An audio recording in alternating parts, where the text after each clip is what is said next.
జగన్ టూర్కు సంబంధించి ఇప్పుడు పల్నాడు రాజకీయం మరోసారి వేడెక్కుతోంది. ఇక్కడ రాజకీయ హింస ఎక్కువ, రాళ్ల దాడులు, కత్తుల దాడులు చాలా కామన్గా జరుగుతుంటాయి. అలాంటి చోట పార్టీలు బల ప్రదర్శన అంటే పోలీసులకు చాలా పెద్ద సవాల్ అది. అందుకే వైసీపీ అధినేత జగన్మోహన్ రెడ్డి పల్నాడు పర్యటన చుట్టూ ఇప్పుడు రాజకీయం వేడెక్కింది. వైఎస్ జగన్ పల్నాడు జిల్లా పర్యటనపై పోలీసులు ఆంక్షలు పెంచడంతో వైసీపీ నుంచి డైలాగ్ వార్ పెరుగుతోంది. రేపు జగన్ సత్తెనపల్లి మండలం రెంటపాలకు వెళ్లాల్సి ఉంది. పోలీసుల వేధింపులతో వైఎస్ఆర్సీపీ నేత ఉప సర్పంచ్ కొర్లకుంట నాగమల్లేశ్వరరావు సూసైడ్ చేసుకున్నాడు అని, ఆయన కుటుంబాన్ని జగన్ పరామర్శిస్తాడు అని వైసీపీ అంటోంది. తర్వాత నాగమల్లేశ్వరరావు విగ్రహాన్ని జగన్ ఆవిష్కరిస్తారు అని ప్రకటించింది. అయితే పల్నాడులో నాగమల్లేశ్వరరావు ఆత్మహత్యకు ప్రభుత్వానికి సంబంధం లేదు అంటున్నారు టీడీపీ ఎమ్మెల్యే నరేంద్ర. సూసైడ్కు కారణం వైఎస్ జగనే అంటున్నారు ఆయన. అది జగన్ ప్రేరేపిత ఆత్మహత్య అంటూ కౌంటర్ ఇచ్చారు. ఇటు జగన్ పర్యటన అడ్డుకోవాలి అని కూటమి ప్రభుత్వం అన్ని విధాలా ప్రయత్నిస్తోందని, పోలీసు యంత్రాంగాన్ని ఉపయోగించి ఆంక్షల పేరిట కట్టడి చేయాలని చూస్తోందని వైసీపీ నేతలు అంటున్నారు. అయితే జగన్ ఎట్టి పరిస్థితుల్లోనూ జనం మధ్య పర్యటిస్తారు అని వైసీపీ నేతలు అంటున్నారు. భద్రతా కారణాలతో జగన్తో కేవలం 100 మంది మాత్రమే అనుమతిస్తున్నట్టుగా పల్నాడు ఎస్పీ కంచి శ్రీనివాసరావు ప్రకటించారు. 10 ఫీట్ రోడ్లో 30,000 మంది సాధ్యం కాని పని అంటున్నారు ఆయన. జగన్ పర్యటనకు ఇరుకుదారి కంటే పాలకుల సంకుచిత మనస్తత్వం కారణమని వైసీపీ నేతలు విమర్శిస్తున్నారు. వైఎస్ జగన్కు వెల్లువెత్తుతున్న జనాదరణ టీడీపీలో గుబులుకు కారణమని వైసీపీ నేతలు అంటున్నారు. మేము మొన్నటి వరకు మా నియోజకవర్గాల్లో పోనీలే కార్యకర్తల వరకు తలా ఒక 50 వెహికల్స్ 100 వెహికల్స్ పెట్టి తీసుకెళ్దాం నియోజకవర్గాల నుంచి అనుకున్నాం. కానీ మీరు సెక్యూరిటీ ప్రాబ్లం అంటున్నారు, మీ నాయకుడికి ఆపద రావచ్చు అంటున్నారు, వెహికల్స్ ఆపేయమంటున్నారు. అంటే ఎస్ మేము మాటిస్తాం, ఒక్క వెహికల్ కూడా పెట్టము. మాకు కావాల్సింది జగన్మోహన్ రెడ్డి గారి రావటం, ఆ కార్యకర్త కుటుంబాన్ని పరామర్శించటమే మాకు ముఖ్యం. వేరే ఏ విషయం మాకు ముఖ్యం కాదు. జగన్మోహన్ రెడ్డి గారికి జనం ఉన్న అనేది భారతదేశం మొత్తం తెలుసు. కొత్తగా తెలియజేయాలండి. ఎక్కడ మేము సమీకరణ చెయ్యము. స్వచ్ఛందంగా కేవలం మేము కూడా ఆయనతో పాటు ఆయన వెనకాల నడుచుకుంటూ పోయి పరామర్శిస్తాం అని చెప్పాం. వారు ఆలోచించుకొని చెప్తామన్నారు. ఖచ్చితంగా పర్మిషన్ ఇవ్వాలి. జగన్మోహన్ రెడ్డి గారు రేపు 100 తాడేపల్లి నుంచి వచ్చి నాగమల్లేశ్వరరావు గారి కుటుంబాన్ని పరామర్శిస్తారు. అటువంటి సంకేతాలు మాకు వచ్చినాయి. మీకు తెలిసిన విషయమే. ఒకసారి మాట ఇచ్చిన తర్వాత వెనక్కిపోయే వ్యక్తి కాదు జగన్మోహన్ రెడ్డి గారు. ఏవో పర్మిషన్స్ పేరుతో ఇంకేవో అడ్డంకులు సృష్టించి జగన్మోహన్ రెడ్డి గారి కార్యక్రమాన్ని అడ్డుకోవాలని అనేక ఆంక్షలు విధించి వచ్చే పబ్లిక్ ని కన్ఫ్యూజ్ చేయాలని రీసెంట్ టైమ్స్ లో పొదిల్లో జగన్మోహన్ రెడ్డి గారికి చాలా పెద్ద ఎత్తున కూడా ప్రజాదరణ లభించింది. చాలా పెద్ద ఎత్తున కూడా వైఎస్ఆర్ కాంగ్రెస్ పార్టీకి రాష్ట్రంలో మద్దతు దొరుకుతుంది. ప్రజలందరూ కూడా ఈ కూటమి ప్రభుత్వం వచ్చినాక ఈ కూటమి ప్రభుత్వం యొక్క అరాచకాలు అవన్నీ కూడా ఆ బాధతో ఇవాళ జరుగుతున్నటువంటి మోసాలు ఇవన్నీ చెప్పుకునేందుకు, అలాగే జగన్మోహన్ రెడ్డి గారు అయితే మనకు ఏ విధంగా ప్రశాంతంగా ఉండేవాళ్ళమో, మరి ఈ రోజున ఈ కూటమి వచ్చిన తర్వాత ఈ అరాచకాలు తట్టుకోలేక అందరూ కూడా రోడ్డెక్కి జగన్మోహన్ రెడ్డి గారు వస్తుంటే ఈ రోజు మద్దతు తెలుపుతున్నటువంటి పరిస్థితి మనం చూస్తా ఉన్నాం. జూన్ 11, 2025న జగన్ పొదిలి పర్యటన సందర్భంగా టీడీపీ వైసీపీ కార్యకర్తల మధ్య రాళ్ల దాడులు, ఘర్షణలు చోటు చేసుకున్నాయి. ఇప్పుడు పల్నాడు జిల్లాలో జగన్ వేలాది మందితో పర్యటిస్తే ఏం జరుగుతుంది అన్నది పోలీసుల ఆందోళనకు కారణమవుతోంది. పొదిలిలో జరిగినట్టుగా పల్నాడు వంటి సున్నితమైన ప్రాంతాల్లో హింసాత్మక ఘటనలు జరిగితే లా అండ్ ఆర్డర్ సమస్యలు తలెత్తే అవకాశం ఉందని టీడీపీ నేతలు వాదిస్తున్నారు. పోలీసుల నిర్ణయం ఆందోళనల ఆధారంగానే ఉందని, ఇందులో రాజకీయ కుట్ర ఎక్కడుందని క్వశ్చన్ చేస్తున్నారు. జగన్ పర్యటనలు రాజకీయ లబ్ధి కోసం హింసను రెచ్చగొట్టే ప్రయత్నంగా ఉన్నాయి అంటున్నారు టీడీపీ నేతలు. జగన్ పేరు చెప్పు అంటే చెప్పనంటే ఎట్లా పట్టపగలు భయానకంగా హత్య చేశారో మనం చూడటం జరిగింది.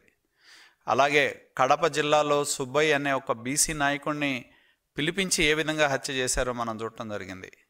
తన ప్రభుత్వంలో మాస్క్ అడిగినందుకు ఏ విధంగా డాక్టర్ సుధాకర్ని పిచ్చివాడని ముద్రేసి నడి రోడ్డు మీద చేతులు వెనక్కట్టి తన పోలీసుల ద్వారా తీసుకెళ్లిన సంఘటనలు ఇప్పటికీ ఆంధ్రప్రదేశ్ ప్రజల ముందు సజీవ సాక్ష్యాలుగా మనకు కనపడతాయి.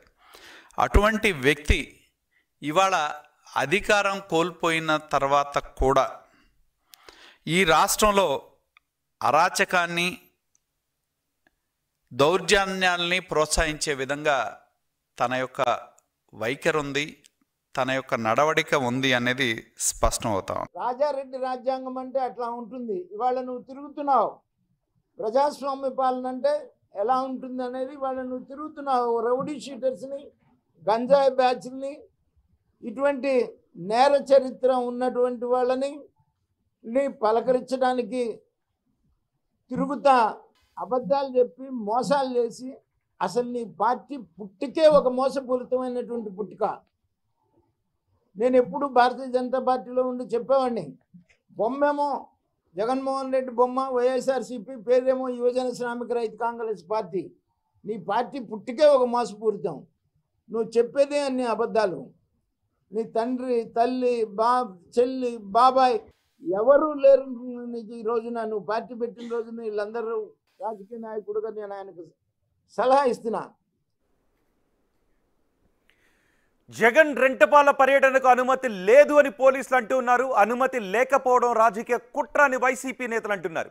వైసీపీ నేత కారుమూరి వెంకటరెడ్డి మనకు అందుబాటులో ఉన్నారు, ఆయనతో మాట్లాడదాం. వెంకటరెడ్డి గారు నమస్తే. నమస్తే రోహిత్ గారు, మీకు బిగ్ టీవీ ప్రేక్షకులకు నమస్కారాలు.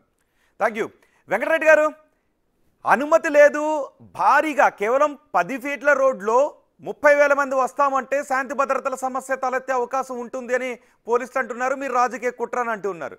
సో ఇప్పుడు ఏం జరగబోతుంది? అనుమతి లేకపోయినా మీరు రెంటపాలకు వెళ్ళే తీరుతారా? ఒకటి 30 ఫీట్ల రోడ్లో 10 ఫీట్ల రోడ్లో 30,000 మంది వస్తారని ఎవరు చెప్పారంట వాళ్ళకి? అంటే సత్తెనపల్లి రోడ్లు 10 ఫీట్ల రోడ్లో ఉన్నాయా? జగన్మోహన్ రెడ్డి గారు 72 కిలోమీటర్లు తాడేపల్లి నుంచి ఏదైతే సత్తెనపల్లి రెంటపల్లి గ్రామానికి వెళ్తున్నారు. దానికి 72 కిలోమీటర్లో జగన్మోహన్ రెడ్డి గారికి స్వాగతం చెప్తూ కొంతమంది వస్తారు, ఆగిపోతారు, కంటిన్యూగా వచ్చి ఉంటారు. సత్తెనపల్లి అనే టౌను, అందరూ గ్రామానికి వస్తారని ఎవరు చెప్పారు? మేము విగ్రహావిష్కరణ దగ్గర బహిరంగ సభ పెట్టట్లేదు కదా 30,000 మంది వస్తారంటానికి. జగన్మోహన్ రెడ్డి గారికి దారి పొడుగున జనం స్వాగతం చెప్తానికి ఆ ఊర్లో ఉన్నటువంటి విగ్రహావిష్కరణకి సంబంధం ఏముంటది? అంటే పోలీసులు అంటే ఏదో విధంగా పర్యటన అడ్డుకోవాలి. ఎందుకంటే మొన్న ఆల్రెడీ డీజీపీ గారితో చంద్రబాబు నాయుడు గారు సమీక్ష చేశాడు. పొదిల్లో జగన్మోహన్ రెడ్డి గారి పర్యటన అయిపోగానే అర్ధాంతరంగా డీజీపీ గారిని పిలిపించుకొని చంద్రబాబు నాయుడు గారు సమీక్ష చేశాడు. జగన్మోహన్ రెడ్డి గారికి పొదిల్లో ఎలా వచ్చారు అంతమంది జనం, ఏం చేస్తున్నాం మనం, జనాలు రాకుండా అడ్డుకోవాలి కదా అని చెప్పి డీజీపీ గారిని పిలిచారు. ఏ రోజు 188 అత్యాచారాలు జరిగితే డీజీపీ గారిని చంద్రబాబు నాయుడు గారు పిలవాల, 15 మంది హత్యలు జరిగితే పిలవాల, 390 హత్యలు జరిగితే పిలవాల డీజీపీ గారిని. ఒక్కరోజు సమీక్ష చేసిన పాపాను పోలేదు. జగన్మోహన్ రెడ్డి గారు పొదిలి పర్యటన అవ్వగానే సమీక్ష, ఎందుకు జనం వచ్చారని చెప్పి. ఇప్పుడు అంటున్నారు పర్మిషన్ తీసుకోవాలంటున్నారు. ఏమన్నా ఇప్పుడు చంద్రబాబు నాయుడు గారు ఏమన్నా మోడీ గారి దగ్గర పర్మిషన్ తీసుకుని ఏమైనా పని చేయాలేమో? పవన్ కళ్యాణ్ గారికి చంద్రబాబు నాయుడు పర్మిషన్ ఇస్తే వస్తాడేమో, మాకు ప్రజల పర్మిషన్ ఇస్తే మేము వస్తాం. కానీ రాష్ట్రంలో పర్యటనకు పోలీసుల అనుమతి ఖచ్చితంగానే కదా. వైసీపీ పాలనలో కూడా అనుమతి లేకుండా చాలా ర్యాలీలకు పర్మిషన్స్ ఇవ్వలేదు, అరెస్టులు కూడా చేశారు, జీవోలు కూడా జారీ చేశారు అని టీడీపీ మేము అనుమతి తీసుకున్నాం రోహిత్ గారు, అనుమతి తీసుకున్నాం. ఏ గుడ్డిగాడి దగ్గర పోలీసు అవుతున్నారు ఈ పోలీసులు. మన పొదిల్లో ఒక Z+ కేటగిరీ ఉన్నటువంటి వ్యక్తి పర్మిషన్ తీసుకొని మీ పర్మిషన్ తో పొదిలి వస్తే మరి ఒక 40 మంది తెలుగుదేశం పార్టీ వాళ్ళని కూర్చోబెట్టి ఎలా నిరసనకు పర్మిషన్ ఇచ్చారు? ఎవరైతే మాట్లాడుతున్నటువంటి పోలీసులు అడుగుతున్నా, ఎస్ మీ పర్మిషన్ తీసుకునే వచ్చాం పొదిలి, మరి మీరు అవతల వాళ్ళకి ఎలా పర్మిషన్ ఇచ్చారు? తెలుగుదేశం వాళ్ళకి జగన్మోహన్ రెడ్డి గారి పర్యటనలో 40,000 మంది జనాలు వస్తున్నప్పుడు 40 మంది తెలుగుదేశం వాళ్ళకి నిరసన తెలపడానికి ఎలా పర్మిషన్ ఇచ్చారు? సమాధానం వాళ్ళు చెప్పాలి కదా. పర్మిషన్ తీసుకోకుండా ఎవరైనా రాలా. ఇప్పుడు మీరు కావాలని అడ్డుకుంటున్నారు. మేము ఆల్రెడీ ప్రోగ్రామ్ ముందే చెప్పాం వస్తామని చెప్పి, దానికి ఆల్రెడీ పర్మిషన్ కూడా అడిగాం. ఏమన్నా 3 కార్లలో రావాలి, 100 మందే రావాలి, 100 మంది కంటే ఎక్కువ రాకూడదు అంటే మేమన్నా జనాలు వేసుకొని వస్తున్నావా? దారిలో జనాలు ఎవరన్నా వచ్చి స్వాగతం చెప్తే దాన్ని మేము ఎలా ఆపగలుగుతాం? అంటే అరచేతిని అడ్డు పెట్టి సూర్యకాంతిని ఆగితే ఆగిపోద్దా? జగన్మోహన్ రెడ్డి గారి కోసం ఒక 1000 మంది పోలీసులు పెట్టేసి ఆపేస్తే జగన్మోహన్ రెడ్డి గారి పర్యటన ఆగిద్దా? 40% ఓట్లు, 1,32,00,000 మంది, 40% ఓట్లు, 1,32,00,000 మంది వైఎస్ఆర్ కాంగ్రెస్ పార్టీకి ఓటు వేశారు. ఈ రోజు ఆంధ్రప్రదేశ్ రాష్ట్రంలో ప్రతిపక్ష పార్టీగా ఉన్నది మేము ఒక్కలమే, ప్రజా సమస్యల మీద మాట్లాడేది మేము ఒక్కలమే. తెలుగుదేశం వాళ్ళు ఇళ్ళకేమన్నా వెళ్తున్నాం ఏంటి? వాళ్ళకేంటి నొప్పి? మేము వెళ్తున్నాం, మా పార్టీ మా కుటుంబ సభ్యులు. కానీ వెంకటరెడ్డి గారు జగన్ తో పాటు 100 మందికే మేము అనుమతినిచ్చాం, అంతకు మించి వస్తే శాంతి భద్రతల సమస్యలు తలెత్తుతాయి, ఇది రాజకీయం కాదు, జస్ట్ పోలీస్ యాక్ట్ ప్రకారమే భద్రతకు సంబంధించి అని పోలీసులు అంటున్నారు. సరే, ఇప్పుడు జగన్మోహన్ రెడ్డి గారికి 100 మందికి పర్మిషన్ ఇచ్చారు కదా. రేపు పొద్దున్న చంద్రబాబు నాయుడు గారు ఎక్కడికి వెళ్ళినా, లేదంటే పవన్ కళ్యాణ్ గారు ఎక్కడికి వెళ్ళినా కేవలం 100 మందికి మాత్రమే మేము పర్మిషన్ ఇస్తాం, శాంతి భద్రతల సమస్య ఉందని చెప్పి పోలీసులు అలానే మరి పర్మిషన్ వాళ్ళకు కూడా అలానే కుదిస్తారా? రెండో పాయింట్ వచ్చేటప్పటికి పోలీసులు ఉంది ఎందుకండి, ఎవడన్నా శాంతి భద్రతలకు విఘాతం కలిగిస్తాడని వాళ్ళకి ఇన్ఫర్మేషన్ ఉంటే ముందు తీసుకొని వెళ్ళి వాళ్ళని హౌస్ అరెస్ట్ కానీ లేదంటే పోలీస్ స్టేషన్ లో పెట్టి ఆ పర్యటన అయిపోగానే వదిలాలి. ఈ మాత్రం బేసిక్ సెన్స్ లేకుండా ఆంధ్రప్రదేశ్ రాష్ట్ర పోలీసులు పనిచేస్తున్నారా? శాంతి భద్రతల సమస్య కలిగిద్దని మాకు అనుమానం వచ్చింది అందుకని మేము పర్మిషన్ అంటే ఇవాళ ఎవరు, రేపొద్దున అదే, ఎల్లుండి అదే, ఈ 4 ఏళ్ళు అదేనా? అలానే ఉంటది కదా. సో ఒకటి పోలీసులు చేయాల్సింది ఏంది, జెడ్+ కేటగిరీ. వెంకటరెడ్డి గారు ఏమంటున్నారంటే, మేం ప్రతిపక్షంలో ఉన్నప్పుడు కూడా ఇవే ఇలాంటి ఆంక్షలే పెట్టి ఎక్కడికక్కడ మమ్మల్ని అడ్డుకునే ప్రయత్నం చేశారు వెళ్ళనివ్వకుండా. కానీ మేము వెళ్ళనివ్వటం లేదు, ఆపట్లేదు అసలు. కానీ పరిమిత సంఖ్యలో మాత్రమే అలౌ చేస్తూ ఉన్నాం, దానికి రాజకీయం చేస్తూ ఉన్నారని టీడీపీ నేతలు అంటున్నారు. నిజమా?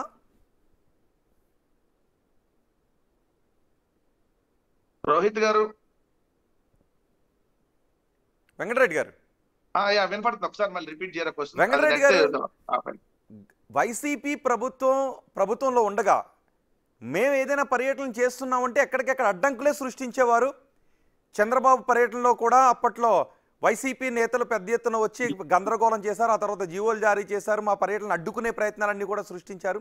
కానీ ఇక్కడ మేము జగన్ పర్యటనను అడ్డుకోవడం లేదు, 100 మందితో మాత్రమే రండి, అది సున్నితమైన ఏరియా కాబట్టి ఎక్కువ మంది వస్తే అక్కడ ఏదైనా అవాంఛనీయ సంఘటనలు జరిగే అవకాశం ఉంటుంది అని అంటున్నాం. కానీ రాజకీయం చేయాలనే ఉద్దేశంతోనే మేము 1000 మంది వస్తామని వైసీపీ నాయకులు అంటున్నారు అని అంటున్నారు. సార్, నేను ఒకటి రోహిత్ గారు ఇక్కడ స్పష్టంగా చెప్పేది, మేము నిజంగా వాళ్ళ పర్యటన ఒక్క సెకండ్ వాళ్ళ పర్యటన కానీ మేము అడ్డుకుంటే, వాళ్ళ పర్యటన కానీ నిజంగా మేము అడ్డుకొని ఉంటే నారా లోకేష్ పాదయాత్ర చేయగలిగేవాడా? చంద్రబాబు నాయుడు గారు బహిరంగ సభలు పెట్టుకొని మా హయాంలో కూడా మహానాడు పెట్టుకున్నారు, ఒంగోలులో పెట్టుకున్నారు, రాజమండ్రిలో పెట్టుకున్నారు. మేము నిజంగా అడ్డుకుంటే చంద్రబాబు నాయుడు గారు ఈ విధంగా పర్యటన చేయగలిగేవాడా? అప్పుడు ఏదైతే తొక్కిసలాట జరిగినప్పుడు మీరు ఏమైనా మీటింగ్ పెట్టుకుంటా అన్నప్పుడు ఆ రోడ్లు పరిశీలించి మేము మీటింగ్ అనుమతిస్తామని చెప్పాం. ఇప్పుడు కూడా మేము పెడుతున్న బహిరంగ సభ కాదు కదా. జగన్మోహన్ రెడ్డి గారు ఒకళ్ళు పరామర్శించడానికి వెళ్తున్నారు. పరామర్శించడానికి జగన్మోహన్ రెడ్డి గారు వెళ్తుంటే దానికి ఎవరు ఎంతమంది వస్తారు ఎలా తెలుస్తుంది? మాకేమైనా చెప్పి వస్తారా వచ్చేవాళ్ళు? మేమన్నా ఆర్గనైజ్ గా తీసుకెళ్తుంటే ఇదిగో మేము ఎంతమందిని తీసుకెళ్తున్నామని చెప్తానికి ఉంటుంది. దారి పొడుగుతా గుంటూరులో ఎవరు స్వాగతం చెప్తారు, ఎంతమంది గుంటూరులో వస్తారు, సత్యనపల్లి ఎంతమంది వస్తారు, లేదంటే మధ్యలో పేరేచర్లు ఎంతమంది వస్తారు, ఎంతమంది వచ్చే అవకాశం ఉంటుంది వెంకటరెడ్డి గారు? జగన్మోహన్ రెడ్డితో పాటు ఎంతమంది వచ్చే అవకాశం ఉంటుంది? పోలీసుల ఆంక్షలు పెరిగే కొద్దికి జగన్మోహన్ రెడ్డి గారికి మద్దతుగా జనం ఎంతమంది వస్తారనేది ఊహించలేనటువంటి మంది వస్తారు. అది మేము 30,000 మంది అని పోలీసులే చెప్తున్నారు. 30,000 కాదు సార్, అది 50,000 పైగా రేపు పొద్దున్న జగన్మోహన్ రెడ్డి గారికి మద్దతుగా సత్యనపల్లి రాబోతా ఉన్నారు. అంటే 50,000 మంది అక్కడికి వస్తే అక్కడ ఒక ఏదైనా ఉద్రిక్త పరిస్థితులు తలెత్తే అవకాశం ఉండదా? ఒకవేళ అక్కడ పరిమితికి మించి జనాలు వస్తే? కాదండి, ఎందుకు తలెత్తది? జగన్మోహన్ రెడ్డి గారు ఓ ప్రతిపక్ష నాయకుడు, ఓ మాజీ ముఖ్యమంత్రి. ఆయన ఏమన్నా తెలుగుదేశం వాళ్ళని, చంద్రబాబు నాయుడు గారిని ఇవాళ తిట్టడానికి ఏమైనా వెళ్తున్నాడా? అంటే మీరంటూ ఉన్నారు నిజానికి ఇక్కడ నాగమల్లేశ్వరరావు మరణానికి సంబంధించి కొంత ఎమోషన్ ఉంది. మీరంటూ ఉన్నారు ఇది వేధింపుల కారణంగా జరిగిన మరణం అని.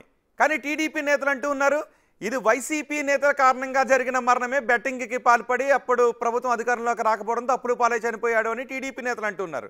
మీరు వేధింపులు అని అంటున్నారు. సో ఇక్కడ రాజకీయపరమైనటువంటి ఉద్రిక్తతలు, మాటలు, సవాళ్లు ఉన్నటువంటి నేపథ్యంలో దేని వల్ల చనిపోయాడు అంటున్నారండి తెలుగుదేశం వాళ్ళు? వైసీపీ నేతలే కారణం, బెట్టింగ్ వేసుకున్నారు, ప్రభుత్వం రాకపోయేసరికి మనస్తాపంతోనో బెట్టింగ్ ఓడిపోయి ఆయన చనిపోయారు అని అంటున్నారు. అంటే నోటికి ఏది వస్తే అది మాట్లాడటం వాళ్ళకి అలవాటే. ఆ తెలుగుదేశం వాళ్ళు మాట్లాడే ప్రతిదానికి ఆ గలీజ్ మాటలన్నిటికీ మనం సమాధానం చెప్పాలని చెప్పలేం. అతనికి చాలా ఆస్తి ఉంది. నిజంగా ఒకవేళ అట్లాంటి బెట్టింగ్ అని అయితే ఆఫర్ ఒక ఎకరం అమ్మితే, ఆ బెట్టింగ్ నిజంగా బెట్టింగ్ వేసి ఓడిపోయి ఉంటే ఒక ఎకరం అమ్మితే తీర్చేస్తాడు. వాళ్ళ నాన్న పొలిటికల్ గా ఉన్నాడు, అతను పొలిటికల్ గా ఉన్నాడు, మంచి ఆస్తిపరుడు, చాలా కుర్రాడు, 37 ఏళ్ల వయసు. అతనికి బెట్టింగ్ లాంటి అలవాట్లు లేవు. తెలుగుదేశం వాళ్ళు ఏదైనా ప్రచారం చేస్తారు, చెప్పట్లా? రేపొద్దున మీరు కూడా తెనాలి వెళ్తే, ఒకవేళ మీరు కూడా ఎవరైనా తెనాల్లో మీ బంధువులు ఇట్లాంటి ఏమన్నా కేసు అయింది అనుకోండి ఈ ప్రభుత్వంలో, మీరు కూడా గంజాయి తీసుకున్నారని కూడా చెప్తారు. సో వాళ్ళు ఏదైనా నోటికి ఏది వస్తే చెప్పగలరు. అసలు జగన్మోహన్ రెడ్డి గారి పర్యటనకు వస్తుంది వీళ్ళకెందుకండి? వీళ్ళకేంటి ప్రాబ్లం? ఏమన్నా మేము తెలుగుదేశం పార్టీ ఆఫీస్ మీదకి వెళ్తున్నామా, లేదంటే తెలుగుదేశం పార్టీ ఇళ్లలోకి ఏమైనా వెళ్తున్నారా? రైట్. వెంకటరెడ్డి గారు, ఫైనల్ గా ఇంకొకటి, సంవత్సరం క్రితం అంటే ఇంకా ఈ ప్రభుత్వం కూటమి ప్రభుత్వం ప్రమాణ స్వీకారం చేయడానికంటే ముందు రిజల్ట్స్ వచ్చిన మర్నాడు 1 సంవత్సరం క్రితం ఈ మరణం సంభవిస్తే ఇప్పుడు యాత్రలు ఓదార్పు ఏంటి అని అడుగుతూ ఉన్నారు. దీని వెనుక కూడా రాజకీయం ఉందని అంటూ ఉన్నారు. సార్ ఒకటి మా పార్టీ నాయకులు ఆ రోజు హాస్పిటల్కి వెళ్ళారు. ఆయన గుంటూరు హాస్పిటల్లో 4 రోజులు చికిత్స అనంతరం ఆయన చనిపోయాడు. సో అప్పుడే మా పార్టీ నాయకులు అందరూ వెళ్ళారు. అప్పుడు ఉన్నటువంటి పరిస్థితులు తెలుసు, ఉద్రిక్త పరిస్థితులు. సో ఉద్రిక్త పరిస్థితులు కొంచెం తగ్గినాక జగన్మోహన్ రెడ్డి గారు కార్యకర్తలు నాయకులు ఇళ్ళకి వెళ్ళాలని చెప్పి నిశ్చయించుకున్నారు. సో అలా దాని తర్వాత దానికి ఇప్పుడు నాట్ ఓన్లీ ఇప్పుడు సత్తెనపల్లిలో ఈ నాగమల్లేశ్వరరావు గారు ఒక్కళ్ళే కాదు, ఇంకా మిగిలిన ఎవరైతే ఉన్నారో ఈ కూటమి ప్రభుత్వ వేదికల వల్ల వాళ్ళ కుటుంబాలకు కూడా వెళ్ళి జగన్మోహన్ రెడ్డి గారు పరామర్శ చేసి వస్తారు. అది ఎప్పుడు వెళ్ళాలనేది వాళ్ళెవడండి డిసైడ్ చేయడానికి? చంద్రబాబు అండ్ లోకేష్ వాళ్ళెవరు మాకు డిసైడ్ చేసి ఫైనల్ గా ఏంటి అనుమతి లేకపోతే ఏంటి మీ ప్లాన్ ఏంటి? రేపు అనుమతి లేదు అని అంటే మీ ప్లాన్ ఏంటి? రేపు 9 గంటలకు తాడేపల్లిలో బయలుదేరతారు. వీలైతే మీరు కూడా కవర్ చేయొచ్చు. Thank you very much Karumuri Venkatareddy గారు.